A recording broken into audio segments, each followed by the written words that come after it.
انا كريم عياد، مولود في المصيدة مدينه بنزرت، اصلي من خنيس ولايه المستير.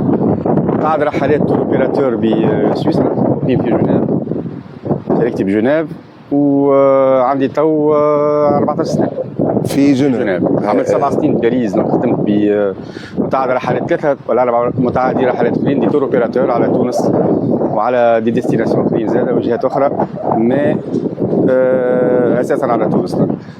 وصارت عملوا فيليال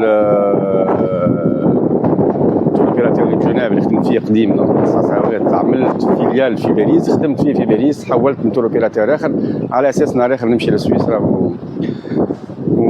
صارت لي ميوتاسيون في جانفي 2012، عندي 15 سنه في سويسرا.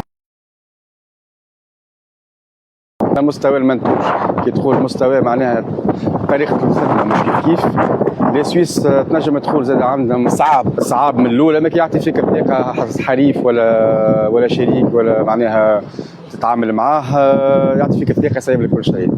بدايه صعيبه برشا كانت، من بعدين بشوي سنه بالسعي بالخدمه تجيب، ما تخدمش ما يعطيك حد وما تنجحش.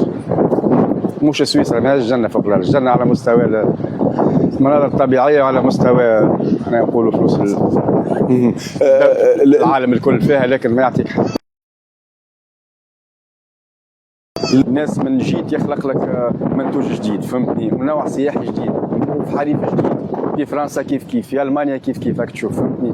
احنا قعدنا على الوتيره القديمه بريسك 40 سنه تنجم تقول. سي لو مومون، توريزم بالنير سي لو مومون، قاعده تبدل. فما صعوبات مازالت، فما عندنا بيروقراطيه كبيره ياسر تخليك ما تستثمرش بور لانستون في تونس، تخليك بور لانستون، فهمتني. الناس عندنا اصحابنا شفتهم معايا، فهمتني، تحب تستثمر لكن بيروقراطيه كبيره لازم نركزوا عليها، لازم الناس تفهم، فهمتني. ولازم تعاونوا العام والخاص، ماناش طالبين فلوس من الدوله، طالبين تسهل لنا الامور. هنا انا نحكي على روحي على المستوى الشخصي، انا سهلت لي على مستوى متعدد الرحلات، نطلب حاجه من مدينه جنيف ولا كذا. عملت لا سواري لو 26 سبتمبر ديرني معناها على بروموسيون دو ديستيناسيون تاع الوجهه التونسيه، باش نحاولوا ندعموا الوجهه، فهمتني. عملناها في تياترو بيتويف، هنا تياترو معتبر قديم من 1910، فهمتني. جاوا السويسريين الحرفاء، جات دياسبورا تونسيه ما شاء الله، عندنا دياسبورا خارق العاده هنا، خاصه منهم معناها دي كادر اونيزيان من اشتراهم في الناسيون زوني، في الو ام اس، كفاءات كبيره. اي كفاءات كبيره، كل واحد في ميدانه، في الانفورماتيك، في برشا ميادين اخرى ما شاء الله، عندهم بانيه موين كبير ياسر زاده، ويمشيوا الوتله، مش حتى كان ياخذوش كان البط والطياره من عندنا وكذا. والسويسريين وشركائنا وكالات الاصفار، وفما شركات كبيره كما ما نساش نذكر الاسامي خاطر اسامي معروفه في العالم الكل، رولكس وغيرها نحاولوا نهزوا لها الناس هذوما لتونس بتاعهم باتصال بهم. عندنا دي زوبيراسيون جايين في الكوميونيكاسيون، لازمنا نطوروا زاد الكوميونيكاسيون، العالم تبدل بالاتصالات، معناها كل شيء ولا جديد. المنظومه القديمه في الاتصال ما عادش تجيب حتى شيء، فهمتني. والخدمه خدمه اخرى معناها تخدم جديده. علاقتنا باهيه سور بلان سوسياتيف، فما بامال اسوسياسيون، فما جمعيات تنشط. صحيح في الفتره الاخرى اقل، بقينا شنو نتقابلوا ديما، نحاولوا نتقابلوا، نحاولوا نحكيوا على تونس اكثر، نحاولوا نعملوا عاملين دي زوبيراسيون باهيين، دي زاكسيون هيمانيتير، فهمتني، باهيين. ونحاولوا معناها نحاولوا نوعيوا بقيه الجاليه لهنا، خاطر مش الناس كلها امبليكي في الاسوسياتيف وفي الواحد. حلم صحيح، اما حلم يقعد على ورق. لازم الانسان ياخذ ديبلوم تاعو، اللي خذا الباك وقرا ما شاء الله يقرا على روحه، سواء ميديسين ولا انفورماتيك ولا حتى السبيشاليتي الكل الاخرين، يقرا على روحه يجيب دبلومه ويخدم على روحه ويعمل مستقبل كبير برشا. اما هذا اللي باش يجي حارق، نقولها كونكريتمون، يجي حارق وكذا وذا ما عادش من النهار الاول. ما كونترول كبير ياسر، وشفنا حتى في فرنسا والمانيا حتى ما حكايه كنترول، فهمتني، ما يلقى حاجه. العالم تبدل، ما عادش يحبوا الناس اللي بلاش دبلوم. يعني ياخذ بلومبري برك، نحكيو عن الناس اللي ما عندهاش الباك ولا كذا، يعمل تكوين مهني في تونس وبلومبري مثلا. نعرف المطلوبه برشا في اوروبا اكثر حاجه هي والكتريسيتي، فهمتني. مثلا نحكي عن الناس اللي تعامل بالتكوين المهني، ينجم نهار اخر يدبر كونترا يخدم على روحه، ولا يجيب قانوني امور قانونيه يخدم على روحه، يكون مستقبله بالكدا. وحتى في فرنسا والمانيا والكل، نحكي سبيسيفيكمون على سويسرا، فهمتني. واللي كادر ما شاء الله عندنا وليدات وبنيات في لو بي اف من اعرق معناها الجامعات لهنا معروفه، واش سي جوزان معروفه برشا برشا على المستوى العالمي، ويفردون ليبان، حتى في زوريخ وفي جنيف عندنا 3 4 باهيين زاد جامعه معناها غاليه باش يكونوا والدين شيء من ناس كريديات نعرفهم ناس باعت ديار ما كونوهم ورجعوا لهم ما شاء الله. والاولى بارمي لي بروميير انا عندي اولاد نعرفهم نقص لهم في التساكن ونحضروا في الميتينغ هكا في يورك شوب معناها فريمون من الاوائل.